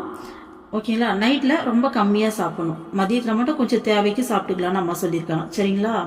அது வயிறு ஃபுல்லாக சாப்பிடக்கூடாது. ஒரு கால் பாகம் எப்பயுமே காலியாக இருக்கணும். இப்படி இருக்கிறதால ஜீரணம் வந்து நல்ல முறையில் நடக்கும் அப்படின்னு சொல்லிட்டு அம்மா சொல்லியிருந்தாங்க. ஓகேங்களா? அடுத்தது அதிகமான உணவு சாதனைக்கு மட்டும் கெடுதல் இல்லை, உங்கள் உடலுக்கும் கெடுதல் ஏற்படும் அப்படின்னு சொல்லிட்டு அம்மா சொல்லியிருக்காங்க. நடுவில் எதையாச்சும் ஒன்று நம்ம இந்த ஸ்நாக்ஸ் சாப்பிடுவோம் இல்லையா நடுவில். ஸோ அதெல்லாம் பேட் ஹேபிட், அதெல்லாம் செய்யக்கூடாது. அதெல்லாம் அந்த மாதிரிலாம் சாப்பிடக்கூடாது. சாப்பாடுன்றது அந்த குறிப்பிட்ட டைமிங்க்கு பசிக்கும் போது சாப்பிடணும் அப்படின்னு சொல்லி அம்மா சொல்லியிருந்தாங்க. சரிங்களா? ஸோ உயிர் வாழறதுக்காக சாப்பிடணுமே தவிர சாப்பிட்றதுக்காக உயிர் வாழக்கூடாதுன்னு சொல்லி அம்மா சொல்லியிருந்தாங்க. இதெல்லாம் இது என்னை பற்றி சொல்கிற மாதிரி இருந்தது, அதை சிரித்தேன். ஓகேங்களா? அடுத்தது வாரத்தில் ஒரு நாள் ஒரு வேளை உணவு மட்டும் சாப்பிட்டுக்கிட்டு அன்னைக்கு ஃபுல்லாக வந்து ஆன்மீக சாதனையில் ஈடுபடலாம். ஜபம் பண்ணுறது, தியானம் பண்ணுறது, இந்த மாதிரி பண்ணலாம் அப்படின்ற மாதிரி அம்மா சொல்லியிருந்தாங்க. சரிங்களா? அடுத்தது ஒரு வேளை அப்படிங்கிற பழக்கத்தையும் மாற்றிக்கிட்டு கொஞ்சம் கொஞ்சமாக குறைச்சிட்டு வாரத்தில் ஒரு நாள் ஃபாஸ்டிங் இருக்க சொல்லியிருக்காங்க அம்மா. விரதம் இருக்க சொல்லியிருக்காங்க. சரிங்களா? முழு உண்ணாவிரதம் இருக்க முடியும்னா பழங்கள் அந்த மாதிரி வந்து எடுத்துக்கலாம்னு சொல்லி அம்மா சொல்லியிருந்தாங்க. சரிங்களா? அடுத்தது இந்த சந்தியா நேரத்தில் சாப்பிடக்கூடாது. இந்த ஈவினிங் டைம் சொன்னோம் இல்லையா, ஸோ அந்தி வேலை அந்த டைமில் சாப்பிடக்கூடாது. ஏன்னா அந்த டைமில் பேட் வைப்ரேஷன் அதிகமாக இருக்குன்னு சொல்லியிருந்தாங்க இல்லையா. ஸோ அந்த டைமில் நம்ம இறை நாமத்தை சொல்கிறது, இறைவனுடைய நினைவில் இந்த சாதனையில் ஈடுபடுறதுல இருக்கணுமே தவிர சாப்பிட்றதெல்லாம் செய்யக்கூடாதுன்னு அம்மா சொல்லியிருந்தாங்க. அடுத்தது மாதத்துக்கு 2 டைம் வயிற்றை சுத்தம் பண்ணணும். வயிற்றுல அந்த மலம் தடைப்பட்டுனா மன ஒருமைப்பாடு எளிதில் கிடைக்காதுன்னு சொல்லி அம்மா சொல்லியிருந்தாங்க. தீய சிந்தனைகள் தோணும்னு சொல்லியிருந்தாங்க. சரிங்களா? அடுத்தது நான்வெஜ் சாப்பிட்றவங்க உடனே நிறுத்துங்கன்னு அம்மா சொல்லலை. சரிங்களா? ஆனால் கொஞ்சம் கொஞ்சமாக கண்ட்ரோல் பண்ணி முழுசாக சைவத்துக்கு மாற்றிக்கிட்டிங்கன்னா சாதனைக்கு நல்லதுன்னு சொல்லி அம்மா சொல்லியிருக்காங்க. சரிங்களா? அதனால் எந்த ஒரு பழக்கத்தையும் டக்குன்னு நிறுத்த முடியாது. அதனால் கொஞ்சம் கொஞ்சமாக கண்ட்ரோல் கொண்டு வாங்க அப்படின்னு சொல்லி அம்மா சொல்லியிருக்காங்க. சரிங்களா? அடுத்தது சாப்பாட்டை வேஸ்ட் பண்ணக்கூடாது. வேஸ்ட் பண்ணுறது சமுதாயத்துக்கு செய்கிற துரோகம்னு சொல்லியிருக்காங்க. அடுத்தது பக்கத்து வீட்டுக்காரங்க பட்னியாக இருக்கும்போது நம்ம அறுசுவை உணவு உள்றது நமக்கு பார்த்திங்கன்னா மனசுக்கு திருப்தி கொடுக்குமா, அதனால் மற்றவங்களுக்கும் ஹெல்ப் பண்ணணும் அப்படின்ற மாதிரி அம்மா சொல்லியிருந்தாங்க. சரிங்களா? அடுத்தது ஸ்மோக் பண்ணுறது, ட்ரிங்க் பண்ணுறதெல்லாம் உடம்புக்கு நல்லது கிடையாது. இதை பார்த்திங்கன்னா நம்மளே ஏற்படுத்திக்கிட்டே கெட்ட பழக்கம் தான். ஆனால் நம்மளாலே விட முடியாமல் நம்ம கஷ்டப்படுறோம். சரிங்களா? ஸோ ஒரு ஸ்மோக்கிங் ஹேபிட்டையே விட முடியாத ஒருத்தரால் எப்படி போயிட்டு இறைவனை அடைய முடியும்? ஸோ அந்த ஞாபகம் வரும்போதெல்லாம் அதிமதுரம் அல்லது ஏலக்காயை வாயில் போட்டு மென்னா அந்த ஞாபகம் குறையுன்னு சொல்லி அம்மா நமக்கு சொல்லி கொடுத்தாங்க. ஓகேங்களா? அடுத்தது டீ, காஃபி அப்படிங்கிற மாதிரியான விஷயம்லாம் கொஞ்ச நேரத்துக்கு நமக்கு ஒரு எனர்ஜி கொடுக்குற மாதிரி இருக்கும். ஆனால் அது உடம்புக்கு நல்லது கிடையாது. ஸோ அதெல்லாம் அவாய்ட் பண்ணணும்னு அம்மா சொன்னாங்க. சரிங்களா? அடுத்தது இந்த ட்ரிங்க் பண்ணுறது, போதைப் பொருட்கள் பயன்படுத்தி இந்த பழக்கத்தெல்லாம் நிறுத்தணும். ஸோ டெய்லி பேசிஸில் அதுக்கு செலவு பண்ணுற பணத்தை ஒரு கால் இல்லாதவங்களுக்கு செயற்கை கால் வாங்கி கொடுக்கலாம். அந்த மாதிரி சேவை செய்யலாம். எவ்வளோ பணத்தை மிச்சம் பண்ணி உருப்படியான விஷயங்கள் பண்ணலாம். எவ்வளோ பணம் அதனால் வேஸ்ட் ஆகுது அப்படின்ற மாதிரி அம்மா சொல்லியிருந்தாங்க. ஸோ கொஞ்சம் கொஞ்சமாக குறைச்சிக்கிட்டே வாங்க அப்படின்ற மாதிரி அம்மா சொன்னாங்க. சரிங்களா? அடுத்தது இல்லறம் அப்படின்ற டாப்பிக்கில் அம்மா என்ன சொல்லியிருக்காங்கன்னு பார்ப்போமா? ஃபர்ஸ்ட் பாயிண்ட் என்ன சொல்லியிருந்தாங்க அம்மா? கணவன் மனைவியையும் மனைவி கணவனையும் இறைவனா கருதி சேவை செய்கிற உத்தம தம்பதிகளா வாழணும், மற்றவங்களுக்கு எடுத்துக்காட்டா வாழணும்னு சொல்லியிருந்தாங்க. அடுத்தது கணவன் மனைவி 2 பேரும் சேர்ந்து ஜபம் தியானம்லாம் பண்ணி ஓகேங்களா உலகத்துக்கு தொண்டு செய்யும்போது இந்த மாதிரியான சூழ்நிலையில் வரும்போது ஓகேங்களா இந்த மாதிரியான சூழ்நிலையில் வாழும்போது இறைவனே இவங்களை தேடி வருவார், முக்தி இவங்களை தேடி வரும் அப்படின்னு சொல்லி அம்மா சொல்லியிருந்தாங்க. சரிங்களா? அடுத்தது கணவனும் மனைவியும் என்ன பண்ணக்கூடாது, ஒருத்தருக்கு ஒருத்தர் ஆன்மீக வாழ்க்கையில தடையா இருக்கக்கூடாது. இப்போ கணவன் மனைவி பார்த்தீங்கன்னா ஸ்பிரிச்சுவல் இருக்கிறது பிடிக்காம இருந்தாலும் சரி, இல்லை கணவன் ஸ்பிரிச்சுவல் இருக்கிறது மனைவிக்கு பிடிக்காம இருந்தாலும் சரி, இந்த ஸ்பிரிச்சுவல்ல இருக்கவங்க எதுக்காகவும் விட்டு கொடுக்க கூடாது. அதே மாதிரி அவங்களுடைய மனசும் போனாம நடந்துக்கணும். ஓகேங்களா? ஸோ அதே மாதிரி இறைவன்கிட்ட அவங்களுடைய மனசு மாற்றத்துக்கு நம்ம பிரார்த்தனை பண்ணணும்னு அம்மா சொல்லி கொடுத்தாங்க. சரிங்களா? ஸோ அடுத்தது தம்பதிகள் வாரத்தில் 2-3 நாளாவது பிரம்மச்சரியம் கடைபிடிக்கணும்னு அம்மா சொல்லியிருந்தாங்க. சரிங்களா? அடுத்தது ஏகாதசி, திரியோதசி, அமாவாசை, பௌர்ணமி நாட்களில் தாம்பத்திய உறவை தவிர்க்கணும்னு சொல்லியிருந்தாங்க. ஒவ்வொரு டைம் இந்த தாம்பத்திய உறவு முடிஞ்ச பிறகு மனசுக்கிட்ட மனமே இந்த மகிழ்ச்சி எங்கேருந்து வருது, இதனால் உன்னோட சக்தி வீணாவது இல்லையா அப்படின்னு சொல்லி கேள்வி கேட்க சொல்லியிருந்தாங்க. நம்ம அப்பயே சொல்லியிருந்தோம். இதெல்லாம் பார்த்தீங்கன்னா தியானம் பண்ணுறவங்களுக்கு அம்மா ஒரு சிலருக்குலாம் கோபி பாவம் கொடுத்துருக்காங்க. ஸோ அவங்களாம் அதை போட்டு கன்ஃபியூஸ் பண்ணிக்க வேண்டாம்னு சொல்லியிருப்போம். சரிங்களா? அடுத்தது ஒரு குழந்தையே போதும். ரொம்ப விருப்பமாக இருந்தால் 2 குழந்தை போதும், அதுக்கு மேலே வேண்டாம். ஏன்னா குழந்தைங்க கம்மியாக இருக்கும்போது தான் நம்மளால கான்சென்ட்ரேட் பண்ணி வளர்க்க முடியும். அதிகமான குழந்தைங்க இருக்கும்போது நம்மளால எல்லாத்துக்கும் உருப்படியாக கவனம் கொடுக்க முடியாது, உருப்படியாக வளர்க்க முடியாதுன்னு அம்மா சொல்லியிருந்தாங்க. ஸோ குழந்தைங்களுக்கு தாய்ப்பால் ஊட்டி தான் வளர்க்கணும். தாய்ப்பால் ஊட்டும் போது இறைவனுடைய திருநாமத்தை ஜபிச்சுக்கிட்டே ஊட்டணும். ஸோ இறைவன்கிட்ட எப்படி பிரார்த்தனை பண்ண சொன்னாங்க அந்த குழந்தையை பற்றி? இறைவா, இக்குழந்தை உலகிற்கு பயன்படும் வகையில் வளர வேண்டும். இது உன் குழந்தை, உனது குணங்களை நீ இவனுக்கு அளிக்க வேண்டும்னு சொல்லி பிரார்த்தனை பண்ணணும்னு சொன்னாங்க. இப்படிப்பட்ட முறையில் வளர்க்குற ஒரு குழந்தை கண்டிப்பாக உயர்ந்த நிலையை அடையும் சொல்லி அம்மா சொல்லியிருந்தாங்க. சரிங்களா? அதுக்கப்புறம் ஹஸ்பண்ட் அண்ட் ஒய்ஃப் 2 பேருமே இல்லீகல் ரிலேஷன்ஷிப்பில் இருக்கக்கூடாது அப்படின்னு அம்மா சொன்னாங்க. அதே மாதிரி குடும்பத்தில் ஏதாச்சும் ஒரு கருத்து வேறுபாடு ஏற்பட்டுச்சுன்னா உடனடியாக அதை பேசி தீர்த்தணும். தள்ளி போடக்கூடாது. நாளைக்கு பேசிக்கலாம், நாளன்னைக்கு பேசிக்கலாம் அப்படின்னு சொல்லி நம்ம தள்ளி போடக்கூடாதுன்னு சொல்லியிருக்காங்க அம்மா. அடுத்தது ஒருத்தர் நம்மளை நேசிக்கும் போது அவங்கள நேசிக்கிறது பெரிய விஷயம் கிடையாது. ஒருத்தர் நம்மளை வெறுக்கும் போது அவங்ககிட்ட அன்பு செலுத்தணும், அதுதான் ஒரு பெரிய விஷயம். அதில் தான் அவங்களுடைய பெருமை இருக்குன்னு அம்மா சொன்னாங்க. சரிங்களா? ஸோ தவறுகளையும் குறைகளையும் ஒருத்தருக்கு ஒருத்தர் மன்னிக்க கற்றுக்கணும் அப்படின்னு அம்மா சொன்னாங்க. சரிங்களா? ஸோ இப்படி வாழும்போது குழந்தைங்களுக்கு நாம் ஒரு எடுத்துக்காட்டாக வாழ்வோம் அப்படின்னு சொல்லி அம்மா சொன்னாங்க. சரிங்களா? அடுத்தது ஈவினிங் டைமில் அந்த சந்தியா நேரத்தில் எப்பயுமே பூஜைக்குரிய நேரம். அது தியானம் பண்ணலாம், மெடிடேஷன் பண்ணலாம், ஜபம் பண்ணலாம், பஜன் பாடலாம். இந்த மாதிரி செயல்களில் மட்டும்தான் இது பண்ணோம். அந்த டைமில் சாப்பிடக்கூடாது சொன்னாங்கம்மா. அடுத்தது அந்த டைமில் தாம்பத்திய உறவும் வச்சுக்க கூடாது. இந்த டைமில் அப்படி இருந்தால் மந்த புத்தியுடைய குழந்தை பிறக்குன்னு சொல்லியிருந்தாங்க. சரிங்களா? ஸோ அந்த டைமில் எதுவும் செய்யக்கூடாதுன்னு சொன்னாங்க. நெக்ஸ்ட்டு சாதனை செய்யும் போது ஒரு சில டைமில் நம்மளுடைய வாசனைகள் மேலே வரும். சரிங்களா? ஸோ இந்த காம உணர்ச்சிகள்லாம் கூட அதிகமாக வரும். அந்த மாதிரி டைமில் குருவோடைய துணையை நானும் மனக்கட்டுப்பாடோடு இருக்கணும்னு சொல்லி அம்மா சொன்னாங்க. சரிங்களா? அடுத்தது ஒய்ஃப் ப்ரெக்னென்ட் ஆகிட்டாங்கன்னா 3 to 4 months பார்த்தீங்கன்னா முடிஞ்சது 3 to 4 monthsக்கு மேலே ஆயிடுச்சுன்னா பிரம்மச்சரியம் கடைபிடிக்கணும். உலகியல் விஷயங்களை பற்றி பேசவே கூடாது. ஏன்னா குழந்தைக்கு இந்த காதெல்லாம் வளரும் சொல்லுவாங்க இல்லையா. ஸோ அந்த குழந்தைக்காக அம்மா இது எல்லாத்தையும் சொல்கிறாங்க. அப்போ முடிஞ்ச அளவுக்கு ஆன்மீக விஷயங்களை படிக்கிறது, ஆன்மீக விஷயங்களை கேட்கறதுன்னு சொல்லிட்டு இந்த மாதிரி பண்ணும்போது குழந்தையோடைய இயல்பை வந்துட்டு இது உருவாக்கும் அப்படின்னு சொல்லிட்டு அம்மா சொன்னாங்க. அடுத்தது குருவோடைய மேற்பார்வை இல்லாமல் பிராணாயாமம்லாம் பண்ணக்கூடாது அப்படின்னு அம்மா சொல்லியிருந்தாங்க. சரிங்களா. அடுத்தது குழந்தைங்களை வளர்க்குற முறையை பற்றி சொன்னாங்க. 5 வயசு வரைக்கும் அன்பாக வளர்க்கணும். 5 to 15 ரொம்ப கட்டுப்பாடோட குழந்தைங்களை வளர்க்கணும். திரும்ப 15 வயசுக்கு மேலே நம்ம குழந்தைங்கிட்ட ரொம்ப அன்பாக நடந்துக்கணும் அப்படின்னு சொல்லி அம்மா சொல்லியிருந்தாங்க. ஏன்னா 5 to 15 தான் வந்து பார்த்தீங்கன்னா குழந்தைங்களுடைய கேரக்டர்ஸ் உருவாகிற பேசிக் கேரக்டர்ஸ் உருவாகக்கூடிய ஒரு முக்கியமான நேரம். அதனால அந்த டைமில் ரொம்ப கண்டிப்பாக இருக்கணும். ஆனால் 15 வயசுக்கு மேலே அவங்ககிட்ட அன்பாக இருக்கணும். அப்போ தான் அவங்க நம்மக்கிட்ட எல்லா விஷயங்களையும் ஷேர் பண்ணிப்பாங்க அப்படின்ற மாதிரி அம்மா சொன்னாங்க. சொல்லி தான் புரிய வைக்கணும் அந்த டைமில். 15 வயசுக்கு மேலே எந்த ஒரு விஷயம் வந்தாலும் சொல்லி புரிய வைக்கணுமே தவிர அவங்ககிட்ட கடுமையாவோ இல்லை அவங்கள விட்டு தூரமாகவோ இருக்கக்கூடாதுன்னு அம்மா சொல்லியிருந்தாங்க. சரிங்களா. அடுத்தது குழந்தைங்க முன்னாடி மற்றவங்கள திட்டுறது பேசுறதெல்லாம் இருக்கக்கூடாது. நம்மளை பார்த்து அவங்க கற்றுப்பாங்கன்னு அம்மா சொன்னாங்க. சரிங்களா. நைட்டில் நம்ம தாலாட்டு பாடி தூங்க வைக்கணும். கதை சொல்கிறோன்னா தாலாட்டு பதிலாக இறைவனை பற்றின பாட்டு, கதைக்கு பதிலாக இறைவனை பற்றின கதைகளை சொல்லி நம்ம தூங்க வைக்கலான்னு அம்மா சொல்லியிருந்தாங்க. சரிங்களா. குழந்தைங்களுடைய ஸ்டடீஸை நாம் கான்சென்ட்ரேட் பண்ணால் நம்மளே உட்காந்து சொல்லித்தரணும். நம்மளுடைய குழந்தைங்களுக்கு மட்டும் இல்லாமல் பக்கத்து வீட்டு குழந்தைங்களுக்கும் சேர்த்து சொல்லி கொடுக்கணும் அப்படின்னு அம்மா நமக்கு சொல்லி கொடுத்தாங்க இல்லையா.